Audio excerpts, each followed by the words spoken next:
Welcome to Season 4 of the Funding Love Adoption Podcast with Mal and Kate. We are two adoptive moms that seek to love, support, and elevate all corners of the adoption triad while running our nonprofit, Funding Love. Funding Love creates post-adoption experiences that strengthen bonds, build community, and restore people. And the Funding Love Adoption Podcast exists to bring education and awareness to those both inside and outside the adoption community. So pour yourself your favorite beverage and pull up a chair because everyone has a seat at our table. Together, we are Funding Love, the podcast. Funding Love Adoption Podcast with Mal and Kate. We are on Season 4, and this is a bonus episode. So this is our second bonus episode of Season 4. And we have with us a returning guest and a dear friend, Leah Outten. She's a Funding Love alumni. She's a friend. She's been to the gala. She's been on the podcast. So Leah is a big part of what we do at Funding Love. So we're so grateful to have you back, Leah. Give a little intro of who you are and what you're doing these days. Yeah, thanks for having me back again. I'm excited to get to talk to you. So I am a birth mom of 20 years, and we've had a fully open adoption the whole time. And it's just been an incredible journey, not always easy, of course, complex emotions, and we're trying to figure it out as she gets into young adulthood, but it's overall been a positive journey because of the support I've had. And I love to be able now to share that with other expectant moms and birth moms and adoptive families. And so I've been really fortunate to join the Christian adoption consultant staff, and I really use the opportunity to educate those who are in the adoption process. And they're able to ask me questions as a birth mom. And a lot of times they've never talked to a birth mom before. So it's a really unique opportunity to just share from a different perspective of those hard emotions and kind of tackle some of those myths that can come about of what being a birth mom is like and the emotions and how to support a birth mom that they do connect with down the road. Mm-hmm. But I also help with the profile book process and helping them to talk about themselves in this, really important book while still being sensitive to the expectant parents that are reading and how to find that balance and tips of those kinds of things to stand out for who they are. With transparency and authenticity while, loving her, even if it's just through a few minutes that they're holding this book. So I've been on staff for about a year and a half. So I did the Funding Love trip about 2 years ago and had a good break to just rest for a few months. And then this opportunity popped up and that's been really wonderful. And then I also just released my second book, which is a devotional for pregnant women who are considering their options and just having, a hard time just working through those hard emotions when they're faced with a pregnancy test. And it's like, what do I do now? And so another birth mom and I wanted to write the book we wish we had, which was coming from another someone who had walked this path and years down the road and having encouragement that, as Christians, like God can use it all. And that just because this is a really dark moment doesn't mean that it's going to stay like this forever. And then there's peace available, there's hope and encouragement, and just having encouragement that whatever they decide to do, whether they choose to parent or place, that there's support out there, that it can be redeemed and it can be a really beautiful thing that God can use. So we're excited about that. I love that. And is that available now or is it going to be released on a certain date? Yep, it just launched September 18th. So it's on Amazon. It's on Kindle Unlimited. If you have that, you can read it for free. And we're just really encouraging that churches and crisis centers, maternity homes, we really want to get to the hands of people who need this book. So, we're hoping that it can be something that could be a great gift to people who are experiencing this and just have something to help them walk through their journey with some hope. Yeah.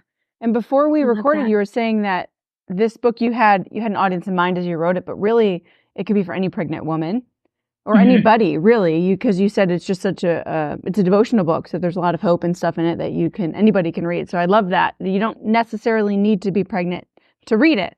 And to get the benefits from it. But I think that is so cool that you saw.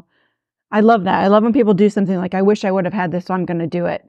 That is so, that's kind of like the thought of around our podcast too. We're like, I wish when I was in the adoption journey, I would have had a podcast or something that would have, told me what I wanted to hear or encouraged me in the ways that I needed to be encouraged or led me in a certain direction or just gave me peace and hope. So I love that you're doing that. And I'm going to encourage everybody to get that, or I'm going to gift it to everybody who I feel needs it. So that's awesome. Yes. And your other book is still available, correct? Yes. The memoir. 16th Year. Yep. It's been really, a lot of adopted parents are reading it. So a lot of my clients, once they hear, we have a conversation, we talk about the profile book or answer some of their questions. They're like, there's only so much you can share in a few minutes. And so I encourage them to buy the book and just hear a whole story, with lots of details. And it's been so well received and just a lot of adopted parents finding it helpful. But again, anybody can read it. Anybody can gain hope and inspiration from it. But it's that's been really exciting to see how God's using that too. Yeah, for sure. So if you're, an adoptive parent listening, definitely go pick up that book as well. The 16th Year.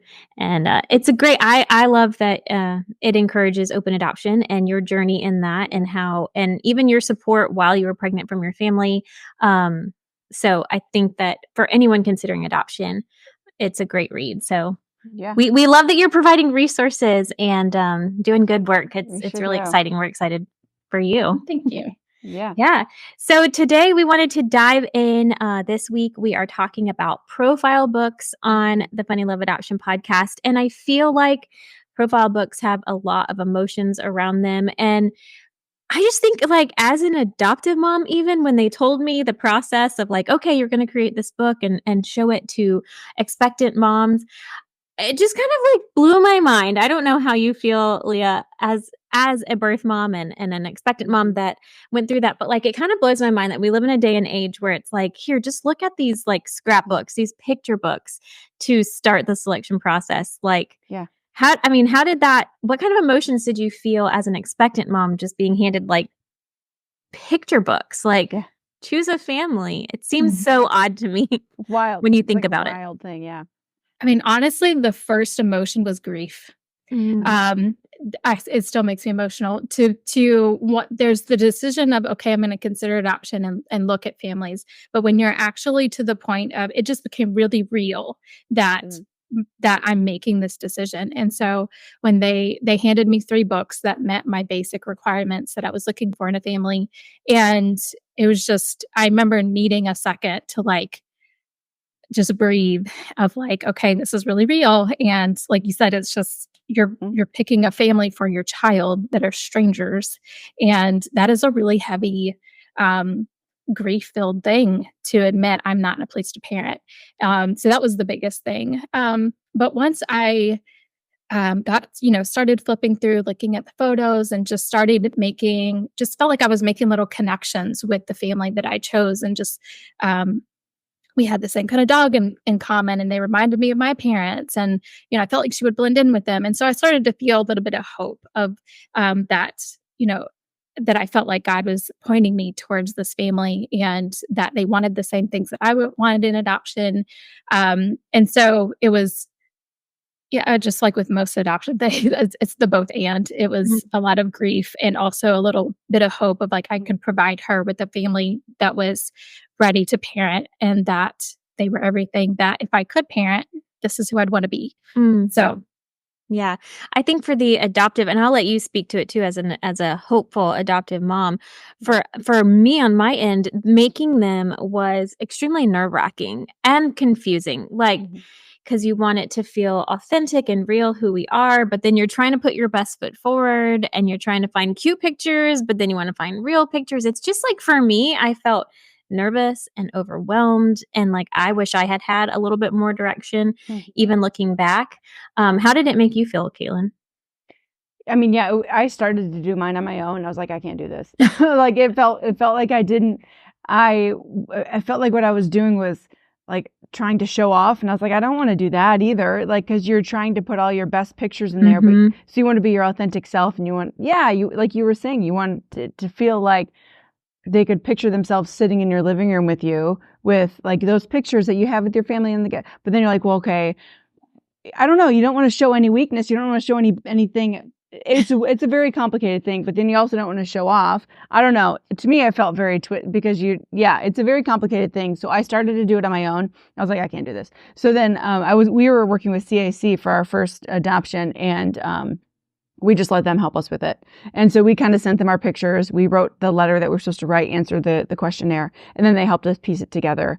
So that actually took a big weight off my shoulders because the professionals were doing it who really already had the mindset, like you, Leah, knowing what the expectant mom is looking for and how to present yourself in the best, most authentic way. So that was a relief. But you're right, Mal. It was like, I don't even know. Like that was a big stressful thing for me, that profile book, to be honest with you. Right. And I think that right off the bat too, they're like, so you should include a letter to an expectant mom. And you're like, what?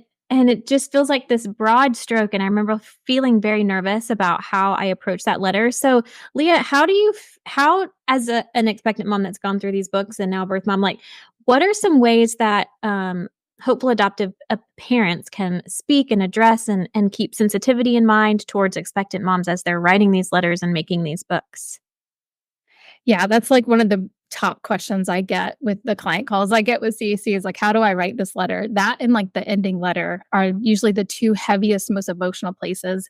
And they can be difficult to write, especially because you're writing to a stranger. You don't know who she is or what she's going through. So I really advise you have a whole book to talk about yourself. So using the introduction letter to really shift your eyes to her and acknowledge what this heavy grief-filled place that she's in right now, holding this book and acknowledging that this is difficult and just having compassion for her. And even if you don't know the specifics yet, I don't know any birth mom who is excited to do this. She's not excited to pick up this book necessarily, but it's the reality that she's in. And so just meeting her in that place of, like you said, if you could sit in front of each other, having this conversation, what would you say to her? What would you say to help her to feel seen and treasured and valued, not because she is a pregnant person who is, considering you, not so baby focused, but her focus. What is, how can we love on her and help her to feel seen too? And that was what stood out to me with the profile book I chose, was for the first time, I felt like I mattered too. And so I really encourage families to help her to know that she matters too, especially if they are Christians who walk through this adoption with a lens of faith. Like, how can you love her as someone who's hurting? And just regardless of your faith or not, she's a human who's in a hurting place. How can you love on her? And the same thing with the ending letter, that can be a lot of emotions too, of again, focusing your eyes on her and, just help her to have a breathing space to make her decision and not to feel so desperate. I could see a lot of desperation in profiles, so we want to tone that down. Like, yes, I understand, like, it's very valid emotions, I get that, but we want her, she's already feeling so much pressure. So just really allowing her to have space to make her decision of like, yep, this is who we are. This is how we can love you and your child, but would give breathing room of, we're hoping you have peace, whatever you decide, and things like that. Just and using words of, as you consider adoption, or as you, if chosen, we can promise this. So a lot of that language can make a big difference too, to help relieve that pressure that profiles can feel. Yeah. Oh my gosh. And as you're speaking, I'm thinking too, I mean, Caitlin and I say this a lot about how we feel like prospective adoptive parents, as they come to this journey in whatever way they've come, and how life has led them there, that you really need to do a lot of self-reflection and look in the mirror and be honest with yourself about your intentions behind adoption and what you're open to in adoption. And I feel like even hearing you say like the word promise, like I was like, oh, because I think you have to be very careful about what you promise in these letters. And are you doing it just so that she picks your profile book, or is it because you do genuinely promise an open adoption? Or what? I think you have to be careful about that and be honest with yourself, because if this book is going to be genuine, then you need to be saying things that you are actually going to back up with action later on. And I don't know, that just like struck me as like, don't fluff up these letters just to get chosen, because that is not going to be even good for your child in the long run. Like, Yeah. I always say that too, because it needs to be authentic, as you said. And if you're going to say, I would love to, provide you updates, like you need to uphold that. And it's definitely better to promise things that are within your control, or that you're willing to actually follow through on.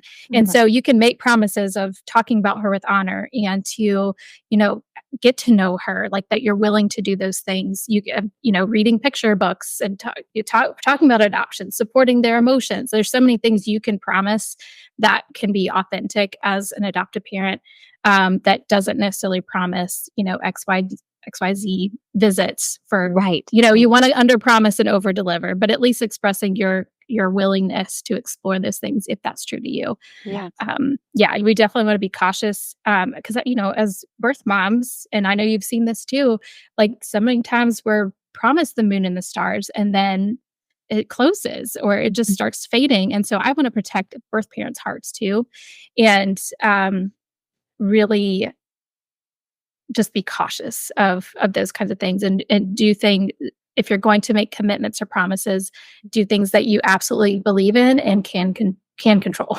That is so true. Do not say something that you aren't willing to do, because that is for your child and for that birth mom. That's a life-changing promise, in my opinion. You know what I mean? To get your heart and your mindset in something in a direction, and then. Yeah, we've heard too many stories like that in our time with on the Funding Love Birth Mom trip, and getting to know birth moms of these same stories of like, it was open and then it's been 7 years, and you're like, oh my gosh, yeah.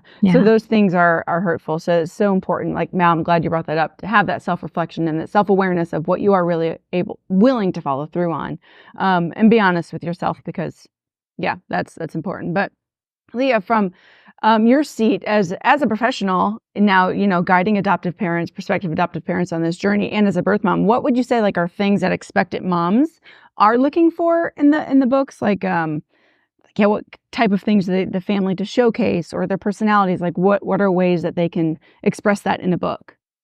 Yeah, I think that's one of the most fun parts of my job, is helping families figure out what those things are, because it's hard to talk about yourself and it's awkward. And so figuring out, like, what do I highlight? What do I, how do I do this? And I think it's so fun to figure out, what is your personality? Like, how are you already living life? Or if you have children already, how are you already parenting? What are the things you guys do? What do you value?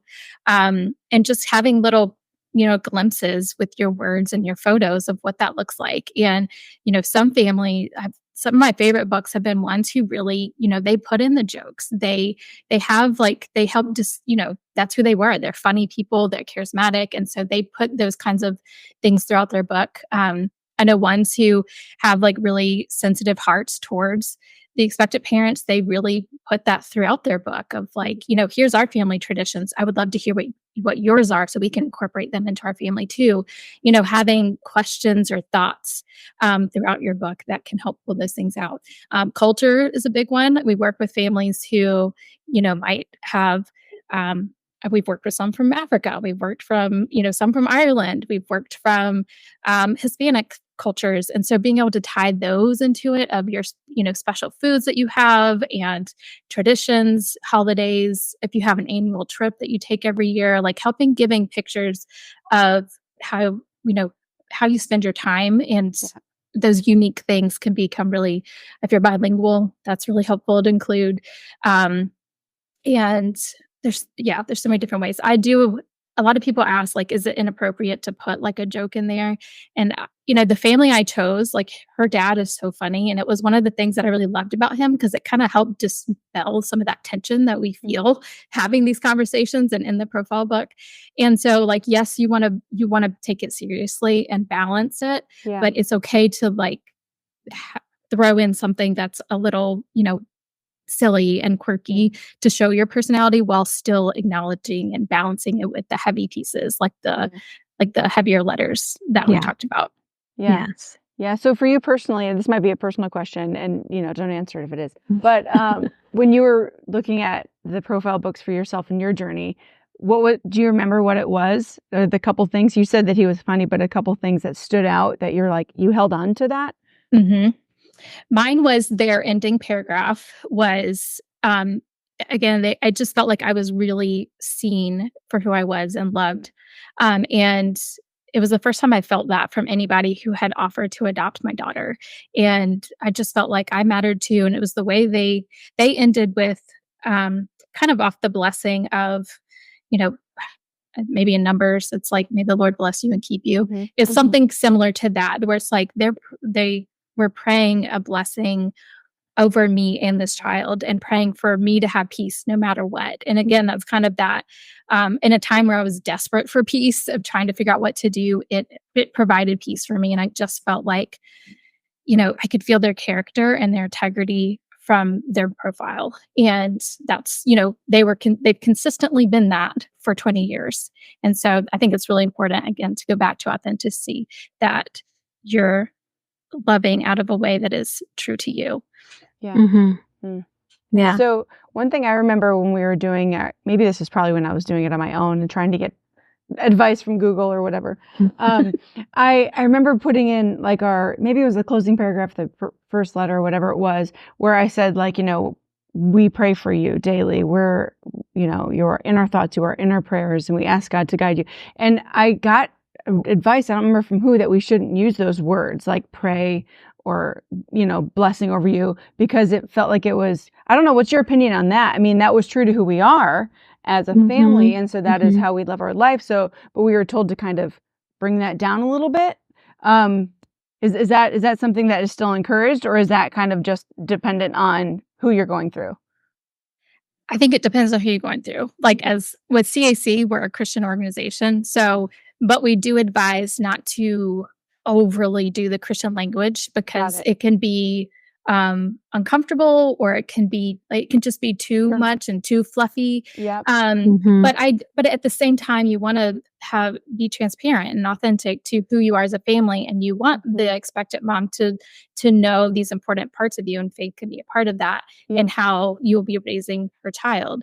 And so I do encourage to still have faith pieces in there, but you do want to make sure that it's not overly done. And a lot of that Christianese language, we try to tone all that kind of stuff down. Yeah, that makes sense. It could feel a little inauthentic if you're trying too hard, kind of thing. Yes. Yeah.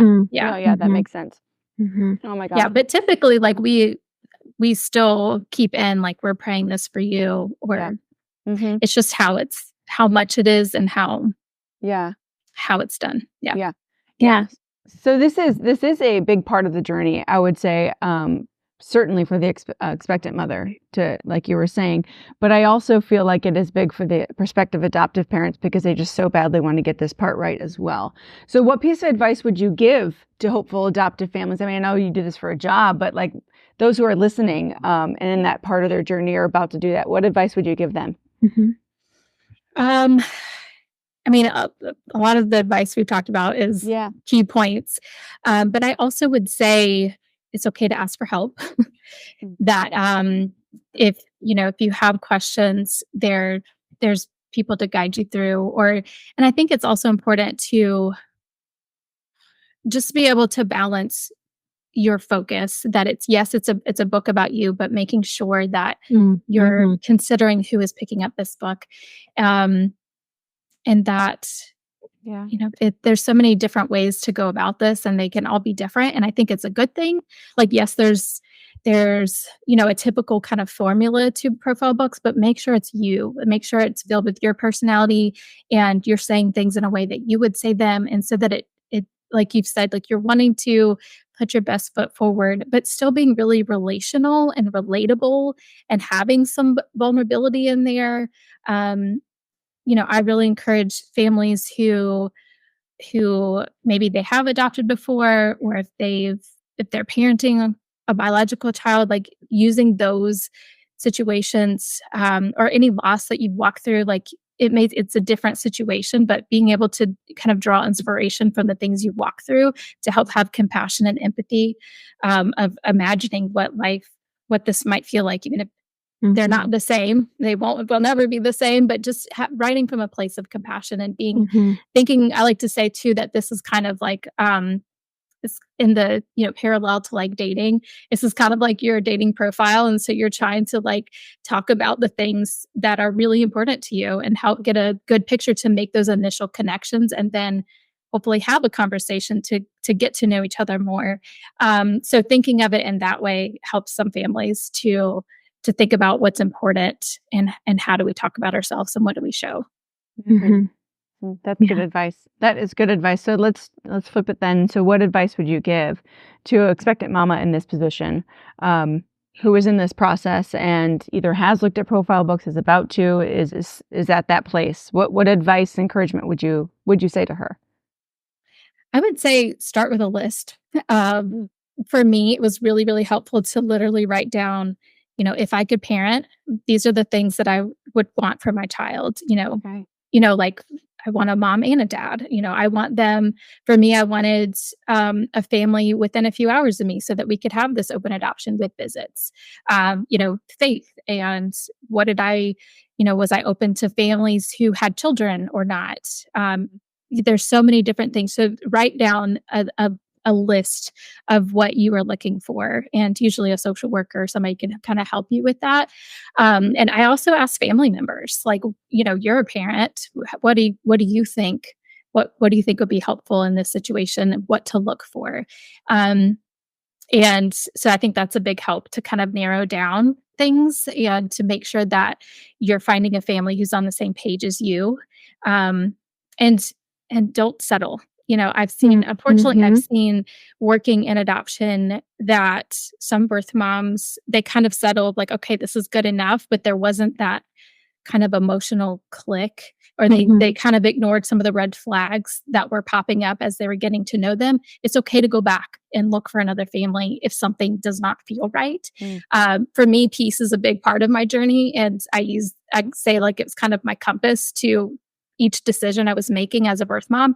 And so if you don't have peace with choosing adoption or with the family that you initially chose, go back and find another family, or consider parenting and find resources that way. But don't settle. Yes. Oh, I love that advice, because I will say, even over all of the 50 birth moms we posted for Finding Love, we've also heard stories polka dotted in there of like they just felt like once they chose, like they already had promised that family their baby. And it's like, no, it is still your baby until you sign those papers. And you do have, I love that you're empowering them to still change their mind or make a different choice or walk a different way. Because you want to do what gives you the most peace, not what you feel obligated to do. So yes. Absolutely. So I love that. So this was a great episode. Yes, it was a great conversation, a great little add-on to our little profile episode that we have earlier in the week. But Leah, thank you for always being so honest and vulnerable and sharing parts of your story. And because we know it does good for the adoptive parents listening and those expectant moms and birth moms.